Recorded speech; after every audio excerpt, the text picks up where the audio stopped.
Halo, apa kabar Anda semua? Semoga selalu dalam keadaan sehat walafiat, tetap semangat. Kembali berjumpa dengan saya, Rusman Arif dan Bung Rocky Gerung. Tapi sebelum saya ajak Anda untuk ngobrol bersama Bung Rocky, saya mengucapkan terima kasih ya. Kami mengucapkan terima kasih karena eh, saya lihat sudah mulai banyak tuh teman-teman yang subscribe di channel Hersubuno Point yang baru di Hersubuno Point Forum News Network atau Hersubuno Point FNN. Terima kasih ya. Tapi bagi Anda yang belum subscribe, ini Anda silakan subscribe di sini anunya ya, channelnya di sini ini. Oke, Bung Rocky, kita waktu Anda pergi ke Kalimantan Tengah kemarin ya, itu ya sahabat Anda, sahabat kita semua, Haris Fathia dan Haris Azhar dan Fathia itu divonis bebas oleh Pengadilan Negeri Jakarta Timur. Ini saya kira sangat menarik ya, karena kan memang mereka ini adalah aktivis lingkungan dan saya mendengar dari beberapa teman di hakim memang harusnya memang ada semacam pegangan di kalangan hakim bahwa para pegiat lingkungan itu tidak boleh dihukum karena kritik-kritik mereka terhadap pemerintah tentang soal lingkungan dan sebagainya itu gitu. Iya, itu satu tema yang saya kuliahkan di Universitas Mahkamah Agung, namanya Corporate University, di Oh, depan hakim-hakim tuh, ya. 1.500 hakim tuh. Jadi, Gitu ya. Apa iya, namanya, apa? Bung? Anti slap ya atau apa namanya itu istilahnya? Iya, itu apa? Pokoknya nanti akan diratifikasi oleh Indonesia. Jadi Mhm. prinsipnya siapapun dengan alasan apapun sedang meneliti atau Hmm. sedang memproteksi lingkungan tidak boleh dipidana. Itu Hmm. semacam etika baru dunia tuh. Nah, Mhm. hukum tiba-tiba kaget kok ada prinsip itu. Kan Hmm. kita tahu bahwa hukum itu apapun harus ada di depan pengadilan, dia merusak Hmm. apa aja Hmm. tuh, dan menghina seseorang juga boleh di pengadilan kecuali yang tentang perlindungan lingkungan. Jadi Hmm. itu yang kita sering katakan atau saya sering kuliahkan, ethics evolve. Etika itu mengalami evolusi. Dulu batu itu tidak punya hak untuk tampil di pengadilan, pohon tidak punya hak. Lama-lama pohon dijadikan subjek hukum. Batu juga berhak untuk Hmm. tetap bulat, nggak boleh dijadikan prasasti misalnya kan. Itu Hmm. perkembangan dari etika tuh. Nah sekarang Hmm. kita masuk pada sama juga dulu kan anak-anak nggak punya hak hukum, perempuan bahkan sampai tahun 20 itu Hmm. nggak Hmm. dianggap bukan subjek hukum. Hmm. Tapi kemudian atau binatang misalnya animal liberation, animal right. Jadi sekarang ada perkembangan baru di dunia karena kesadaran etis bahwa ini satu planet, maka semua makhluk yang bernafas di situ atau bahkan disebut sebagai non-human itu mesti dianggap sebagai human. Jadi itu Ah. dasarnya tuh. Hmm. Kenapa kemudian hukum lingkungan yang paling progresif, yaitu prinsip tadi itu tidak boleh dipidana mereka yang sedang melindungi lingkungan Ya, ya, atau ya. dalam pengertian sedang meneliti. Nah ini hukum baru di Indonesia yang sebetulnya sudah mulai diaktifkan dalam beberapa tahun terakhir ini. Jadi mungkin hakim juga Hmm. mendengar prinsip ini atau saya berkali-kali memberi kuliah tentang Hmm. prinsip itu termasuk di pengadilan kemarin dan Hmm. timbul semacam kesadaran baru bahwa apapun alasannya, pikiran, tindakan atau uh, bahkan sampai paper soal lingkungan itu nggak boleh dipersoalkan. Jadi Hmm. itu kita sebut the new kind of ethics, etika jenis baru. Dan itu mestinya semua hakim mengerti bahwa hidup ini bertumbuh, etika juga ikut berkembang. Ya, ya. Anda ini nyinggung-nyinggung soal etik, ini soal yang sensitif gitu ya. Tapi Ya, sekarang lagi sensitif, padahal kita udah bertahun-tahun bahas itu di FNN. ya, oke. Tapi jadi artinya Anda menganggap ini progresif juga ya hakim di Pengadilan Negeri Jakarta Timur ini ya dengan berani memutus bebas itu kan, apalagi ini yang dihadapi adalah Pak Luhut, orang yang cukup sangat berkuasa di negeri ini. Atau Anda melihat bahwa hakim ini juga melihat akan ada perubahan perubahan rezim begitu, sehingga juga dia harus juga ikut bagian dari bagian perubahan itu gitu. Supaya imbang kita anggap bahwa hakim Hmm. memang Hmm. seolah-olah melihat akan ada perubahan, maka dia Oke. mesti bersifat progresif. Yes. Atau sebaliknya, Jokowi melihat bahwa akan ada perubahan, maka dia Ah, mesti toleran dengan ya, ya, ya. nilai-nilai baru. Hmm. Kita nggak tahu yang mana tuh. Yes. Tapi Ah. bagi beberapa orang yang, terutama netizen yang WA saya, menurut mereka itu hakim tuh ngeprank Jokowi itu. Seolah-olah Jokowi menganggap bahwa akan ada hukuman, ternyata tidak tuh. Mereka Hmm. bilang Jokowi ya, mereka nggak bilang LBP justru. Ya, Bahwa ya, itu ya. Hmm. presiden di prank di akhir masa jabatannya ada Hmm. hakim yang ngeprank Jokowi. Hmm. Yaitu ya mungkin mereka anggap ini pasti Haris Azhar akan kena hukuman tuh. Dan nggak ada Hmm. orang yang bisa berpikir bahwa hakim-hakim ini juga belajar dari banyak kasus. Hmm. Dan saya kira yang lebih tepat kita katakan bahwa hakim-hakim ini akhirnya mesti ikut arus keadilan sosial yang sedang diucapkan oleh bangsa ini. Dan tidak Ya. boleh demi seseorang lalu merasa dapat pesanan. Saya kira itu masalahnya. Walaupun Pak Luhut masih banding, tetapi etik dari lingkungan itu sudah punya semacam ketetapan di kalangan hakim internasional bahwa kalau hakim sedang menguji atau mengadili lingkungan, maka nggak boleh dijatuhin pidana pada siapapun dengan alasan apapun kalau subjek yang sedang dia adili itu memang motifnya adalah untuk melindungi lingkungan. Jadi hakim-hakim yang nggak ngerti hukum ini, hukum lingkungan, kalau dia memutuskan di luar etik itu akan dianggap dungu oleh komunitas hakim internasional. Dia nggak, oh telat banget mikirnya tuh. Jadi ketinggalan zaman hakim-hakim yang tidak progresif, khususnya di soal industri ekstraktif. Ya, tadi karena mereka ini berdua ini divonis bebas, jadi memang tidak banding, Bung Rocky, langsung kasasi. Ini prosesnya ya, kejaksaan udah mengajukan kasasi gitu ya. Dan emang betul, saya kira ada dua dimensi. Tentu saja dari sisi hakimnya juga bisa dua dimensi itu yang dia pakai juga. Satu, bahwa hakim memang progresif, tahu bahwa hukum orang-orang yang aktif lingkungan ini tidak boleh dipidanakan kan atas nama mereka melindungi lingkungan. Yang kedua, mereka juga melihat akan ada arus perubahan. Kita bisa tafsir begitulah ya, Bang Rocky. Atau sebaliknya, Pak Jokowi mungkin memberikan sinyal, udah jangan tambah banyak perkara deh, gua lagi banyak masalah nih kalau kan gitu. Kalau dulu hukum juga jadi tambah banyak nih masalah gua, musuh gua tambah banyak gitu. Iya, jangan sibukkan Pak Jokowi dengan hal-hal yang sebenarnya bisa diselesaikan dengan enteng di pengadilan. Pak Jokowi lagi ngurus pertahanan, lagi ngurus Gibran yang diolok-olok di Jogja, di Solo, di Bali juga. Jadi sayang tuh kalau Pak Jokowi mesti ngurus lagi soal-soal Haris Azhar. Udah biarlah Haris Azhar itu beredar sebagai aktivis, sebagai oposan, dan berupaya untuk menuntun negeri ini ke dalam era baru, yaitu peduli pada lingkungan. Kira-kira begitu. Kalau saya bisa asumsikan bahwa Pak Jokowi bersama-sama dengan kita untuk melindungi lingkungan. Kalau itu betul-betul bisa kita pastikan bahwa Jokowi memang udah pulih akal sehatnya tuh, atau pernah punya akal sehat tuh. Iya. Oke, kita terusin kalau gitu. Anda tadi nyinggung soal Gibran. Ini memang ngeri-ngeri sedap ini. Gibran ini sekarang dia hari ini dia melakukan kunjungan ke kampanye di Bali begitu ya, dan dia disambut oleh berbagai poster-poster di berbagai sudut kota di Bali gitu yang dia sebut selamat happy holiday anak haram konstitusi, terus selamat datang anak ponakan Pak Anwar Usman. Satu hal yang tidak pernah kita bayangkan gitu ya, karena bagaimanapun juga Bali adalah basis PDIP dan basis PDIP itu berarti Pak Jokowi, kan begitu ya Bung Rocky. Terus kemudian tadi ada sebut juga di Jogja juga dia ditolak, kemudian di Solo bahkan itu ketika dia masih menjabat sebagai wali kota disebut bahwa Solo itu bukan Gibran gitu, dan Pak Jokowi juga ditolak ditirakin di Purwokerto di Banyumasan gitu. Ini memang saya kira keluarga ini sekarang sedang jadi target gitu ya dari banyak orang gitu, dari berbagai penjuru gitu.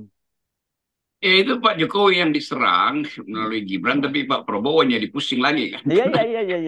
Lalu ada aja tuh datang semacam upaya untuk memisahkan Gibran dari Prabowo. Memang itu yang diinginkan oleh mereka yang masih pro pada Prabowo kan. Jadi mereka yang tetap merasa Prabowo itu bermutu, kenapa ambil yang tidak bermutu tuh. Tetapi khusus tentang tentang Bali itu pasti itu akumulasi dari kejengkelan PDIP, dan itu artinya bahwa udah kita makin lama makin kenal bahwa keluarga ini akan dibelejeti juga oleh keluarga besar PDIP, kan itu intinya sebenarnya.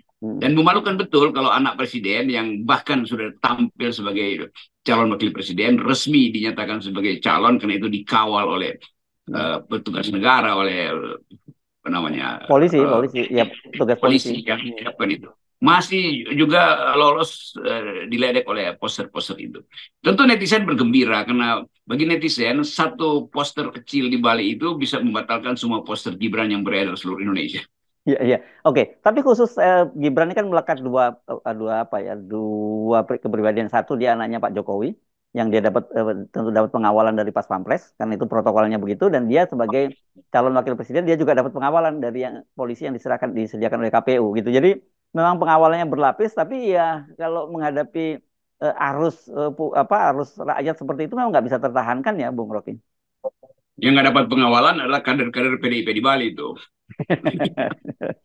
Hingga dengan enak aja pasang poster di mana-mana. Tapi itulah keadaan politikan selalu ada pembalikan isu itu. Semakin dieluk-elukkan seseorang itu, semakin orang merasa itu palsu sebetulnya eluk-elukan itu. Maka terjadi keseimbangan baru, yaitu semakin tinggi dia dipuji, maka semakin banyak juga yang akan mencaci.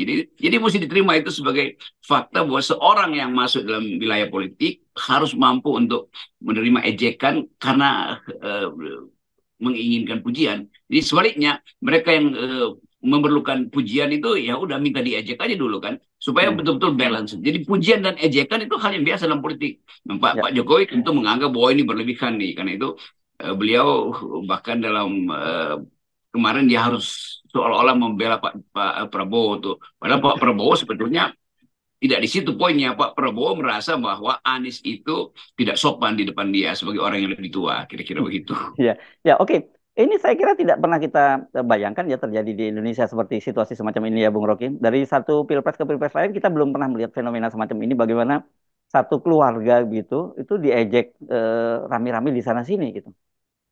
Iya, bahkan di zaman Pak Harto itu nggak ada yang sedangkal ini kan. Dan kita tahu bahwa tentunya Pak Harto itu dimusuhi oleh mahasiswa, dimusuhi oleh nggak ada oposisi waktu itu, oleh masyarakat sipil, penegak pejuang hak asasi manusia. Tetapi tidak ada hubungannya dengan olok-olok yang terjadi hari ini kan. Olok-olok pada Pak Harto itu sepenuhnya tentang kebijakan dia yang otoriter, yang sentralistis. Sekarang ini hal-hal yang betul-betul remeh-temeh, yang sebetulnya ya posisi Gibran di situ betul-betul bagian paling lemah dari mata rantai kekuasaan Pak Jokowi kan. Jadi itu yang diganggu tuh. Dan gangguan itu yang justru memperlihatkan bahwa legitimasi Pak Jokowi tidak berarti lagi. Karena Pak Jokowi terus mengatakan bahwa kami masih bahkan sebetulnya secara tidak langsung Jokowi mengatakan keluarga kami sudah memutuskan untuk menitipkan kekuasaan keluarga pada Gibran. Karena itu kami minta dukungan. Dan dukungan itu kami telah peroleh 82% kesukaan. Nah, 82% kesukaan pada Jokowi itu dibatalkan oleh spanduk kecil di Bali. Itu aja konyolnya di situ. Iya, iya, iya, iya, iya. Juga apa di Solo juga kecil aja soal Solo itu bukan Gibran. Tapi itu kalau orang bilang itu, nah apa sakitnya tuh di sini gitu ya, kerasa kerasa banget kan gitu ya. Karena jadi kekuasaan pun atau kekuasaan yang ada di tangan mereka itu tidak bisa memproteksi kehormatan yang mereka miliki gitu kira-kira ya. Ya itu intinya. Jadi kekuasaan dan kehormatan itu tidak berbanding lurus sebetulnya. Semakin kekuasaan itu dipamerkan, justru kehormatan makin hilang kan. Dulu Pak Jokowi datang dengan kesederhanaan di tahun-tahun pertama dan tanpa kekuasaan, maka orang anggap oke, ini potensi untuk jadi contoh bahwa masyarakat sipil pun dari golongan yang tidak elitis, bukan dari elit Jakarta misalnya, bisa duduk sebagai presiden. Tetapi dari awal orang menduga bahwa kok ada yang palsu ya dalam bahasa tubuh Pak Jokowi. Lama-lama kepalsuan itu terbuka tuh. Dan kepalsuan tertinggi adalah memalsukan konstitusi dengan memanfaatkan kedudukan paman di mahkamah itu kan. Dan ini yang orang akan ingat terus, Bapak Jokowi pernah memalsukan niat untuk menghasilkan demokrasi dengan memanipulasi kepentingan dia dan diselundupkan lewat Mahkamah Konstitusi yang agennya adalah iparnya sendiri kan, itu soalnya kan. Jadi ini bagian yang betul-betul ya udah kemaksiatan yang luar biasa sebetulnya. Dan ini nggak ada di era Pak Harto. Pak Harto tidak pernah memanipulasi konstitusi. Dia cuma ingin mengatakan bahwa konstitusi itu bagian utama dari kita, dan karena itu siapa yang melanggar konstitusi gua gebuk, siapa yang melanggar Pancasila gua gebuk. Kira-kira itu. Tapi memanipulasi konstitusi itu nggak terjadi. Tafsir Pak Harto memang otoritarian terhadap konstitusi itu. Tetapi bedanya setelah kita demokrasi, kenapa Jokowi masih pakai tafsir yang sesuka-suka dia, bahkan tafsir yang dinastikal? Itu lebih parah sebetulnya kan. Lain kalau memang Pak Jokowi dari awal itu mengambil posisi sebagai seorang otoriter itu. Jadi saya kira itu tuh. Jadi kontras moral itu terlihat justru di era demokrasi. Jokowi memanfaatkan feodalisme, memanfaatkan kedinastian dan macam-macam. Ya, oke. Tadi Anda menyinggung soal Pak Prabowo soal debat ya. Ini memang hari ini juga lagi rame ya. Kelihatannya Pak Prabowo sekarang ini nggak bisa lagi menahan kejengkelannya. Kalau kemarin-kemarin kan soal etik-etik dia bicaranya sebenarnya tempat tertutup gitu ya, tapi bocor gitu. Kalau sekarang Pak Prabowo ini benar-benar terbuka, dia ngomong di sebuah forum ketemu dengan relawannya hari ini gitu di Riau. Dan dia kemudian soal tanah itu rupanya benar-benar membuat apa ya, sangat dalam ini dampaknya pada Pak Prabowo sampai kemudian nggak bisa menahan kejengkelannya, dia sampai nanyakan ini pinter atau goblok sih yang tanya soal tanah ini. Saya nggak pernah membayangkan muncul pernyataan semacam ini, Bung Rocky. Nah, poin kita sebetulnya dijelaskan aja kan, Ya. mungkin Pak Prabowo perlu konferensi pers yang Hmm. untuk membantah isu itu karena nggak ada tidak ada larangan setelah debat itu diklarifikasi tuh. Kalau Betul. klarifikasi dari tim suksesnya tidak cukup, Pak Prabowo mesti datang sendiri dengan Hmm. data dan papers dan dokumen-dokumen yang Hmm. dia maksudkan kan. Itu Hmm. lebih fair sebetulnya sehingga Anies justru bisa dikecilkan bahwa Hmm. Anda sebetulnya memfitnah. Hmm. Tetapi kalau itu sekedar diucapkan dalam bentuk sinisme atau kemarahan, itu juga nggak ada gunanya kan. Jadi Hmm. orang merasa bahwa ya defensif lagi Pak Prabowo. Dan Hmm. Anies akan dapat poin lagi untuk mengelaborasi lebih jauh soal ini di debat berikutnya kan. Itu Hmm. intinya kan. Jadi bagian-bagian ini mesti diselesaikan dengan statement resmi dari tim Prabowo atau Prabowo sendiri di dalam acara yang formal, bukan sekedar acara ketemu relawan. Ya, iya.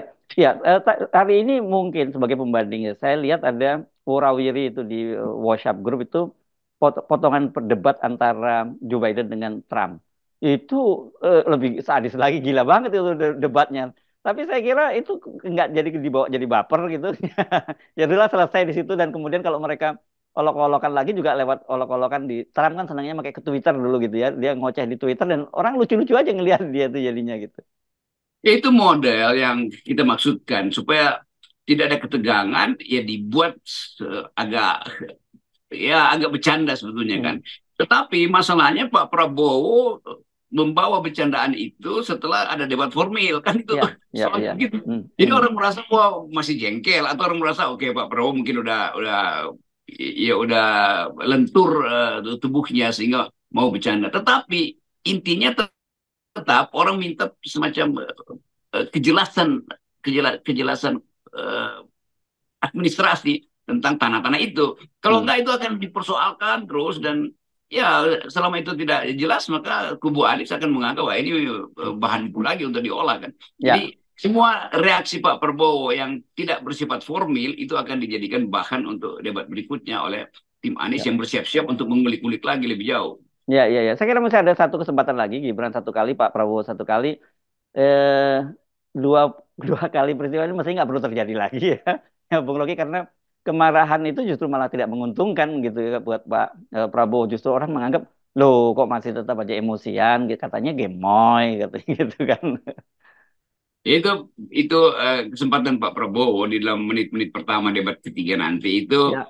Hmm. merekapitulasi sebetulnya Hmm. dua debat dengan Anies itu, lalu dia mungkin tiba pada ya sebetulnya Anies kurang paham. Nah, sekarang Ya, saya ya, terangkan secara ya, dengan cara seksama dalam tempo singkat-singkatnya, tapi ya. dengan nada yang bersahabat. Nah itu Hmm. Hmm. bisa memulihkan kembali pengetahuan orang bahwa oh itu memang semacam gimmick yang dibuat Pak Prabowo, tapi di ujungnya dia Hmm. kembali lagi sebagai orang yang dicitrakan gemoy dan bisa Hmm. melucu. Ya, Itu ya, aja kan. Soal ya. substansi itu ya orang kadang-kadang udah lupa. Tetapi bahasa tubuh Pak Prabowo yang seolah-olah menahan amarah itu yang mesti direvisi itu. Ya, ya, ya, ya. Oke, masih ada kesempatan ya, Bung Rocky. Satu kali lagi kita akan melihat seperti itu. Kalau masih tetap lagi seperti ini ya, saya kira orang akan kemudian sampai satu pada kesimpulan, ya memang itulah watak asli dari Pak Prabowo yang nggak mungkin diubah lagi. Ya, tapi sebenarnya nggak ada masalah kan dengan watak asli itu ketimbang kemudian ditempelkan apa kepribadian palsu seperti Gemo itu gitu. Ya itu pentingnya orang paham ya memang Pak Prabowo begitu amarahnya bisa tumbuh tetapi kemampuan dia untuk kembali pada posisi-posisi konseptual akademis Hmm, argumen hmm. itu yang ditunggu orang sebetulnya kan. Ya, Kan Prabowo tahu segala macam hal sebetulnya bahwa dia terpancing di situ kan. Jadi jangan sampai terpancing lagi dan balik lagi pada Prabowo yang Spartan yang hmm, lucu-lucuannya itu hmm. lucu-lucu yang otentik dia tuh, bukan lucu Ya, yang direkayasa oleh tim bahasa tubuh Prabowo.